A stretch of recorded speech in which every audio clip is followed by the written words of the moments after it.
It turns out Charlotte Flair is indeed planning to leave WWE, but there's a catch, and it's not as dramatic as it may seem. But her answer to this was very, very interesting, and it shows you the type of person that Charlotte Flair is outside of the ring.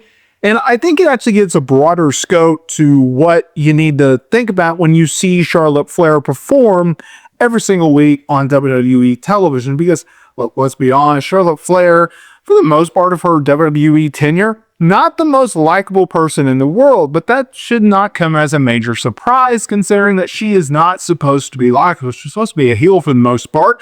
But as we've seen in 2025, Charlotte Flair has shown a different personality to us, a different side of her. And I, for one, really, really enjoy it.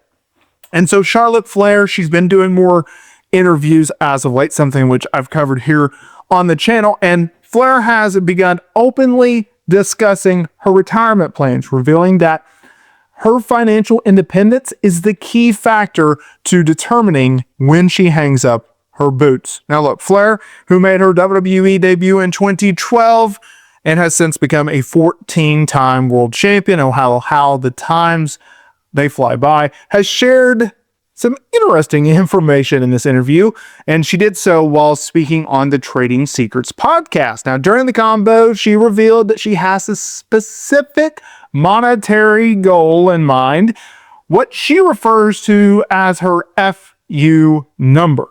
You can kind of fill in the blanks there, right? And she wants to hit this number before she steps away from the ring for good. This is what she had to say. So my assistant and I, he does my hair and makeup. He does a lot of things. He had me listen to this female on her podcast, and I have an FU number that I'd like to go to.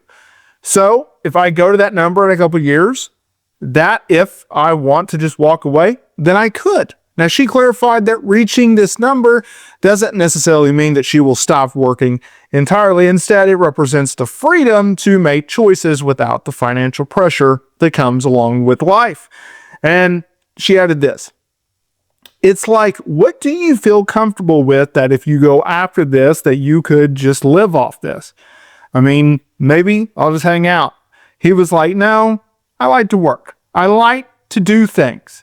But if I need an FU number, then I don't want to do anything. I could just live off this number. Now look, with over a decade of dominance on the main roster, including headlining WrestleMania and winning the Royal Rumble twice, Flair has accomplished nearly everything that there is possible in WWE. While she remains a top star on SmackDown, I think you have to give her a lot of credit for not only being as open as she is in this interview, but just what 2025 has been for her, right? Now, I don't want to be scattered, so I'm going to stick one thing at a time. Let's talk about this quote. Let's talk about this interview. Let's talk about where her headspace is.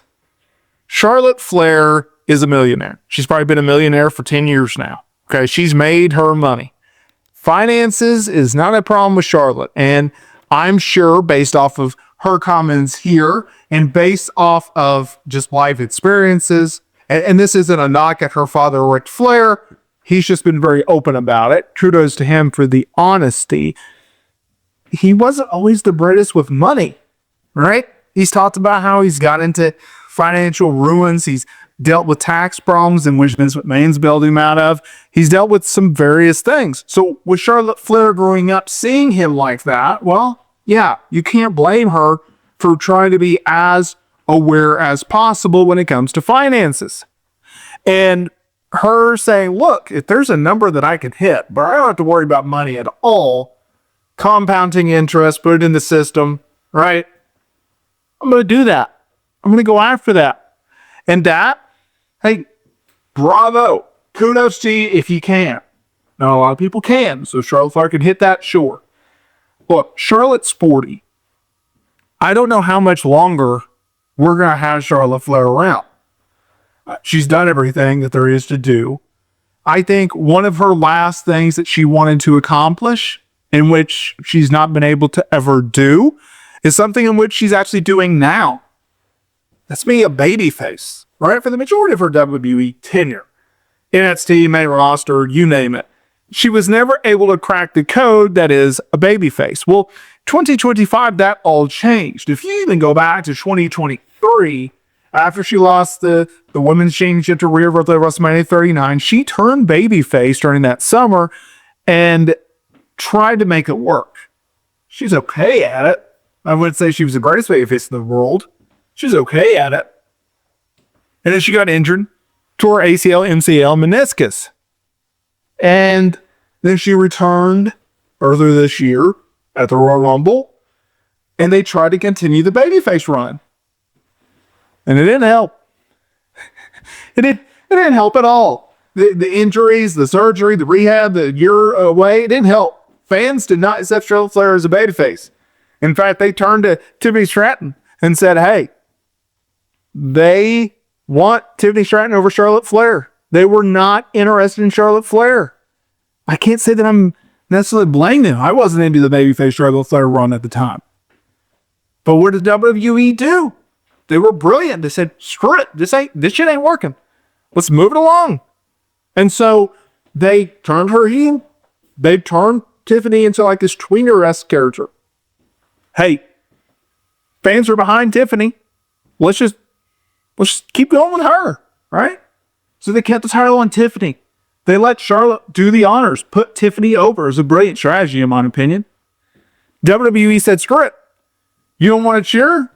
We're not going to make it. And, hey, maybe the past regime wouldn't have done that. But then what did they do? They brilliantly and strategically aligned her with Alexa Bliss. Everyone loves Alexa Bliss. Let's get Alexa Bliss over. Let's get Charlotte over as a babyface. And so what did? They paired them together as a tag team. It worked seamlessly. They went on. They're still in the middle of a tag team run. They held the tag team titles together. This weird, dynamic, unique pairing. A pairing which I didn't think was going to work. A pairing that probably shouldn't work. Does. Randomly. Don't know how. Don't know why, but it does. And so WWE went with it. They ran with it. And it works. And hey, more power to them, right? Charlotte Flair, Alexa Bliss. Alexa is what brought out that lovable babyface type character out of Charlotte. Or at least acceptable, right? It works though. So anytime you have something that works, anytime you have something that gets over with the fan base, I think you go with it. And that's what WWE has done. And you have to give them a lot of credit. And you have to give Charlotte a lot of credit for going out of her comfort zone and realizing, hey, I got to make a change. Hey, this isn't working. Hey, let's do something different. So props to her for doing that. Props to WWE for allowing her to do that. But yeah, that's what Charlotte Flair had to say in this recent interview. Hey guys, thank you guys so much for supporting the channel, supporting me and my family. I'll see y'all in the next video.